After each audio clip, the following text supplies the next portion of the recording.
My background before being an athlete, really, I was just a normal person, enjoyed their sport, local here in Ballarat, and I did an engineering degree and then a diploma in teaching. So I was teaching at a local secondary school, and running was taking priority, but at that time my main focus was just on my career in teaching.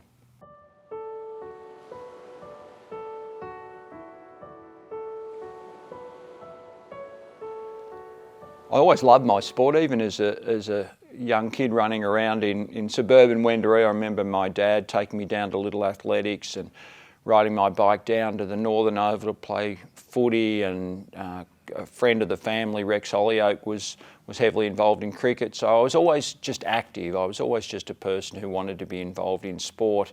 I remember going out to a running event. Ballarat's got a really strong distance running culture because we had 5 running clubs, we've now got 4, and that competitive nature between the clubs meant there's a really strong cross-country and distance running scene here in Ballarat. And I remember going out to Burrumbeet to a running race, and I loved the environment, but I also liked it over team sports because it was all about me. So it was that personal effort, and if I ran well, I could pat myself on the back. If I didn't, I needed to work a bit harder. So that individual nature of running actually attracted me to the sport, which is really unusual. And it's sort of a little bit of what keeps me motivated now, because it's those personal challenges that I set myself, and I don't measure myself on other people. I just go as hard as I possibly can to get my best result. And so that's what's kept me competitive and keeps me motivated to jump out of bed every day and go for a run.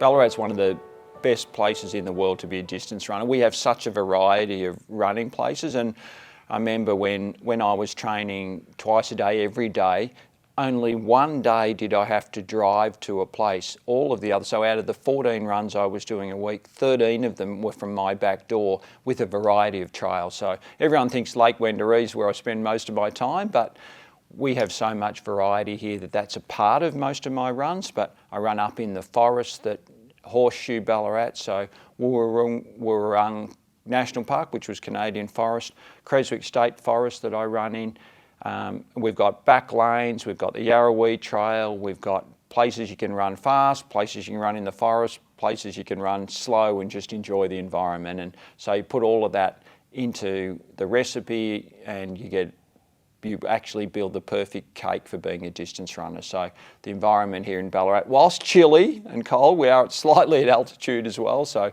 there's those benefits as well that make Ballarat the perfect distance running location.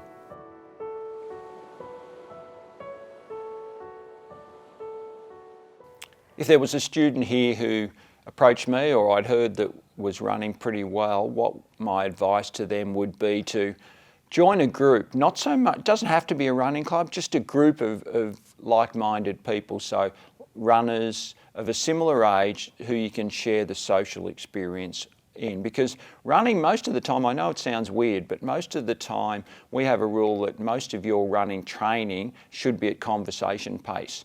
So running with a group of people ensure that you're doing that because you're holding a conversation. So, and just that camaraderie.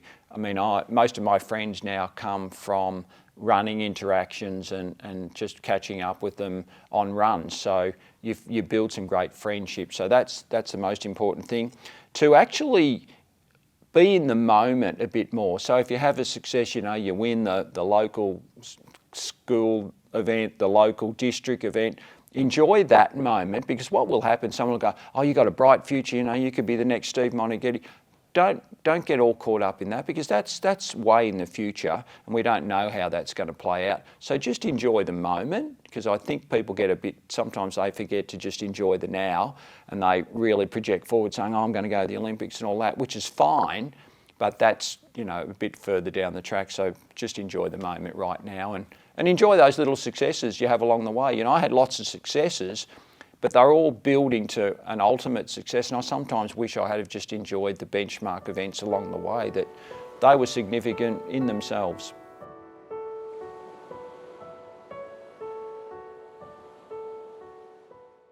For someone like me who's just a pretty normal kid from, as I say, suburban Wendouree, and went here to St Pat's and was just, seen to be just a normal student. For me to be able then to discover something that obviously I was very good at, distance running, and then to be able to project that through to do it at the highest level that you possibly can on the planet is a very powerful thing. So, you work really hard sort of independently by yourself in all the training you're doing, and it can be pretty lonely. You're running around and doing all this hard training, and then to be able to publicly display and get the accolades of being selected in an Australian team to wear an Australian singlet is one of the greatest moments of your life, to be able to follow a journey through and to reach the pinnacle of that specific activity or specific thing in your life that you've chosen to be successful at, and to follow that through is so satisfying. And I remember crossing the line at my first Olympic Games in Seoul in 1988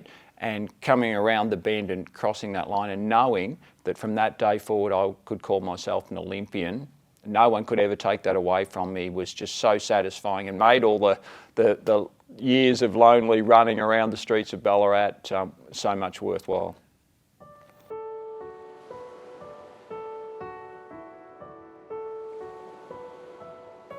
My time here at St Pat's, was quite significant in my development. I was a young kid with probably pretty low self-esteem. I was just I'd sit up the back and hope that the brothers or the teachers wouldn't ask me any questions, and just beavering away doing my work. But I didn't really have a lot of confidence in my own ability academically. I was quite strong academically, but I never kind of thought of myself as being successful at anything. So when my running started taking off, we'd have the Monday morning assembly and we'd sort of go through all the administrative stuff, and then they might say, oh, and by the way, Steve Moneghetti won the Ballarat under 16 cross-country race on the weekend. And suddenly I just noticed that people were treating me differently, and I just felt a bit more confident in my ability to talk and be engaged in conversations within the school environment, and that translated to other aspects of my life, and I've been able to carry that forward. And now obviously I talk, I have leadership positions, and I mentor a lot of younger people. So for me to have been able to go on that journey, which I think that the seed was planted here at St Pat's, so it was a pretty important period in my life to grow my confidence through my running, but in the environment that the school here provided.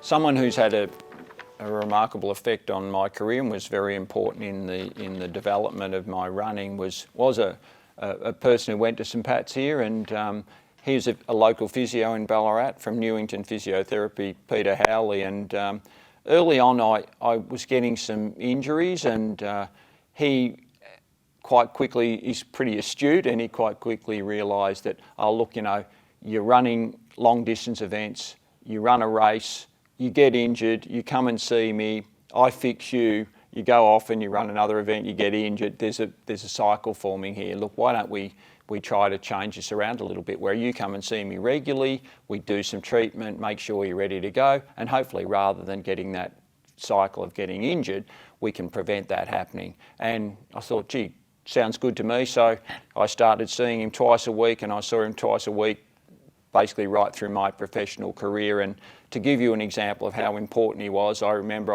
I was invited to the London Marathon, and they said, we'll give you either a couple of economy airfares or you can fly business class. And I said, no, I'm happy to fly economy and take someone with me. And they said, who would you like to take? And she was almost about to be my wife, Tanya, my coach, my training buddies, my family. No, I took Pete Howley, my physio, because he was so important and such an integral part of my running success and my preparation leading into a race. And I ran well, finished second in the London Marathon, so it all worked out well. And he travelled with me for 10 to 15 years, and we've become great friends, and we still catch up regularly.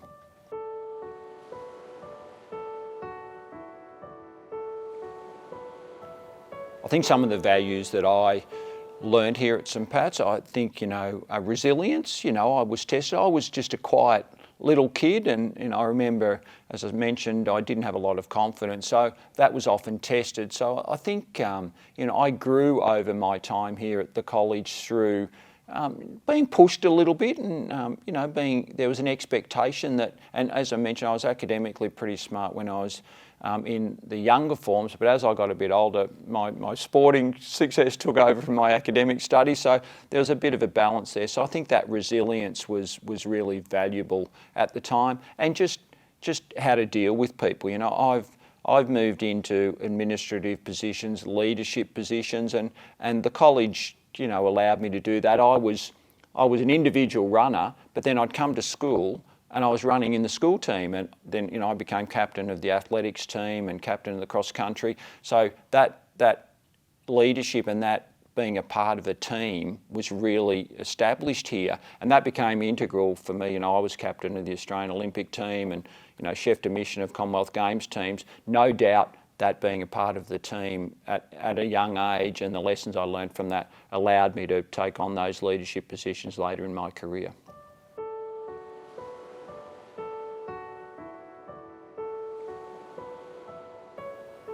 I think life back when I was at school was a little bit different, and we obviously there was the discipline side of it, but I think there was just the teachers were a bit, I wouldn't want to say hard, but the environment there was an expectation. You were at St Pat's and you were there to learn and give a good account of yourself, and I quite liked that. The teachers I look back and remember fondly, Brother Miller, Brother Smith and the brothers who were here, they were hard, but they were firm, but they were fair. And I kind of liked that there were the teachers who I was had a bit more of a sort of a casual relationship, friendly and got on well with, and we joke around. But then I remember now, it's the brothers who were hard on me, but I know that they had my best interests at heart. And that's I'm not sure, now you're not allowed to be too hard, and I think back then being just a little bit firmer and hard, actually, I benefited from that. I needed to be pushed and tested a bit more, and I think the environment that I grew up in back then in the 70s here at St Pat's actually was really good, because it just set me a bit of a strong morals, and you've got to work hard in life to achieve success. It doesn't come easy, so get on with it, work hard, and you'll reap the benefits of that. You'll get the rewards from your hard work.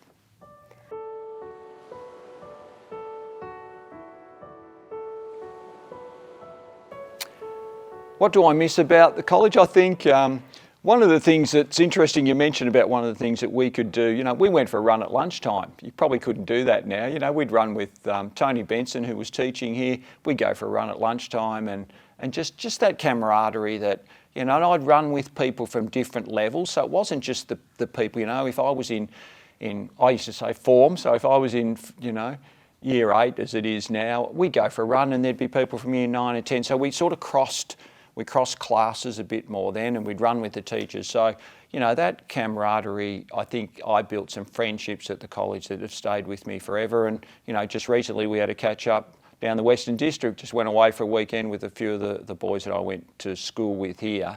And we've all moved on, we've all got families, we're all, some are more successful than others, some are just having a go, and it was great that we could all just catch up in a really friendly way and have a drink and have a chat and reminisce about where our lives have taken us, but also reminisce about our good times we had back here at school.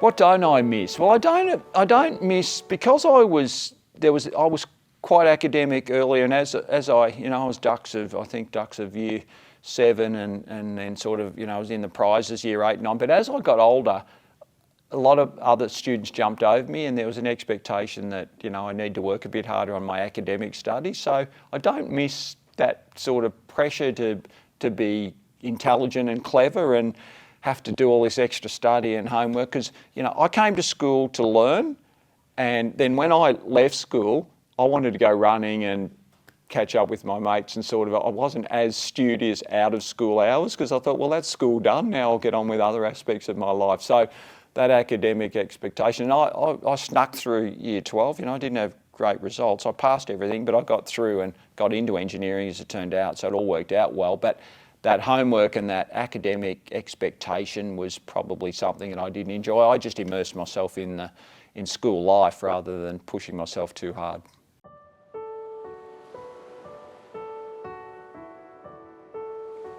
I think I try and live the values of the Edmund Rice way generally in my life, but probably, compassion and service are a couple that, my life now basically it's community service. I'm on a couple of boards. I am in leadership positions, but a lot of them are voluntary, and even if I'm paid, it's a modest amount for my time. So what I do is hopefully make the community that I'm a part of a better place to live. So my service to the community is probably, what I'm proud of and what, I will be remembered for, to be honest. So, I'm ambassador for everything. I'm on a couple of boards. As you know, I've been chef de mission of Australian teams. I've been on the Sports Commission.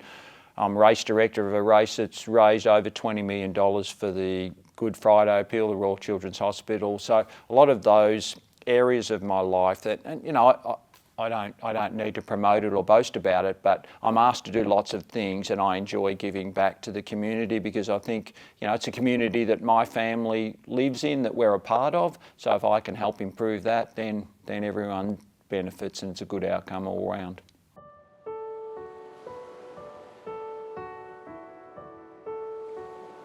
The relationships I've formed, as I say, I keep in contact with a few of the students that I grew up with and spent time with here at St Pat's. And then externally, one of the things that I do, I come back to the college for our mental breakfast, which is a men's focus on men's mental health. And that's something that, whilst it's a very serious cause and we do it for all the right reasons, it's a terrific way to keep engaged with the college, and that really involves the college community. So for me, that's one way that I give back but stay connected. And obviously then Pete Howley, who I mentioned earlier, who's president of the Old Boys and has a strong connection with the college. So through those connections, I always like to think I can pop back to the college anytime because I feel very welcome here.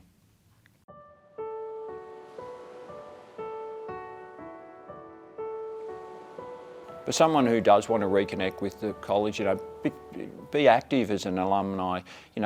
Make sure we do have your details. If you've got an email address to keep. And sometimes people want the college to reach out to you. Well, the college has thousands of students that come through here every year. So make it easy for the college by engaging. Send an email through. If you're in Ballarat, pop in, say good day. So make sure those communication channels are open. I think that's the most important thing. And then better to have too much information coming through, and something like the mental health breakfast, it's a good opportunity to get a table, come along, engage with the activities that the college are doing so you're up to date with what's happening here currently. And I think that's probably the way I've been able to stay engaged with the school.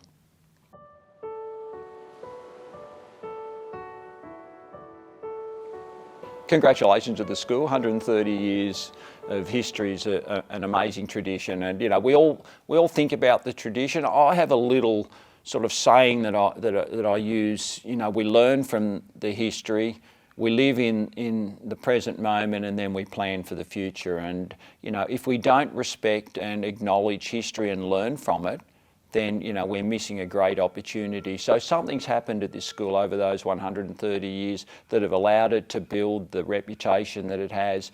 And the number of people who have come through the school's doors, so much experience has come through, so much learning's happened on this site. So it's the buildings. You often think of 130 years and you think of the buildings and the structures and the changes and the developments and the ovals. What I think about is the people who have come through the school and what they've then, they've moved all around the world and been able to provide learnings to the rest of the world, having through their time spent here at the college. So that's the tradition that we carry forward, and we should celebrate that. And, you learn from that in what you do every day, but you respect it, you appreciate it, and you learn from it.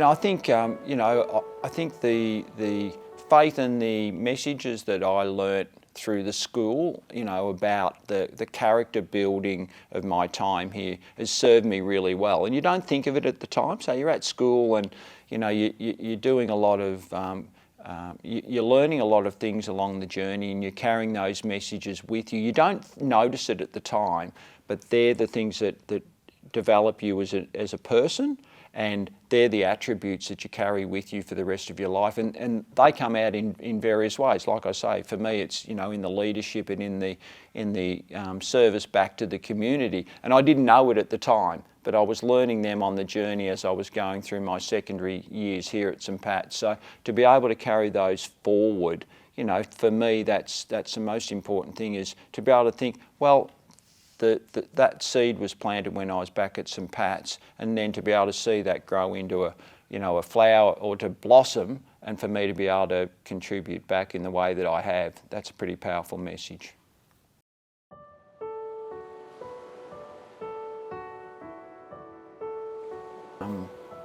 You know, I remember my time fondly at St Pat's, and I came here to learn, but I learnt so many life lessons in being a part of the college community. And, you know, you sometimes think of all the academic and sporting successes that I've been able to have, and to go on to be, you know, a well-known Australian. And yet at school here I was treated no differently to anyone else, and I liked that I was just a normal kid having a go, and I, you know, learnt and I had the opportunity to develop a set of morals that have stayed with me for the rest of my life, and for that I'm very grateful.